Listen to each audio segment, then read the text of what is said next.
මට මතකයි එක්තරා දවසක වෙච්ච සිද්ධියක්. හවස් යාමේ 6:00 වෙලා අපි කැම්පස් එකෙන් එළියට ආව විතරයි. එක මිනිස්සෙක් ටෙලිෆෝන් කෝල් එකකින් කතා කරලා අඬනවා. අපි ඇහුවයි කියලා. අනේ ෆාදර් පුළුවන් නම් චුට්ටක් එන්න අපේ ගෙදර ලොකු ප්‍රශ්නයක්.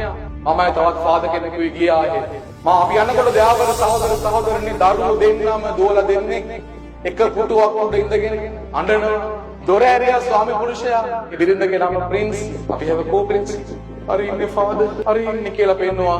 මේසේ යට දයාවර සහෝදරියනි මමයි ඒ ෆාදර්යි ඒ හස්බන්ඩ්ුයි අපි තුන් දෙනාම අදිනවා හොල්ලන්න බෑ මේ ගැහෙන කෙනා. කෙට්ටු ගැහෙන කෙනෙක්. ඊට පස්සේ ගෙවල් දෙකකට එහා පැත්තෙන් තවත් පිරිමි දෙන්නෙක් ඇවිල්ලා පස් දෙනෙක් එකතු වෙලා මේ ගැහෙන කෙනාව එළියට ගත්ත ඇද.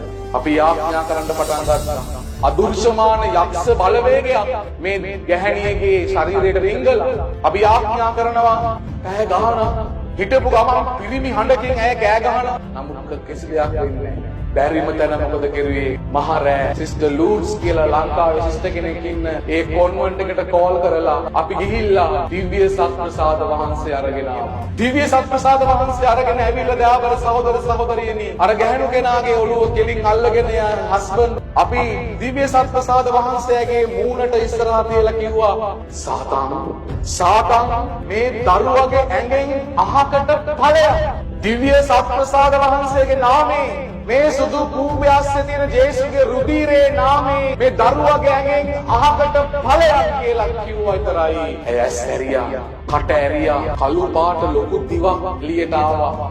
ඒත් එක්කම මහා හයියෙන් ගෙදර ජනේලයක් බිම වැටුණා.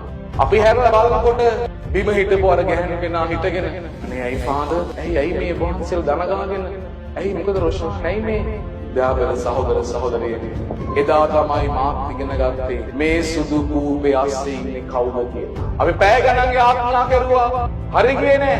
හැබැයි දිව්‍ය සත්ප්‍රසාද වහන්සේ අරගෙන ආවිල්ලා එක විනාඩියයි අර ගැහණු කෙනාගේ ඇඟේ අස්සේ රිංගලා හිටපු අන්ධකාර බලවේගය එළියට පැනලා තිව්වා. දිව්‍ය සත්ප්‍රසාද වහන්සේ කියන්නේ පුදුමාකාර බලගත් නිධානයක්. ඒකයි උන්වහන්සේ මේ ලෝකේ හැරදාලා යන්නට අන්තිම දවසේ අන්තිම රාත්‍රී භෝජනයේ වෙලාවේ උන්වහන්සේ අපිට දෙන්න පුළුවන් හොඳම දෙයයි.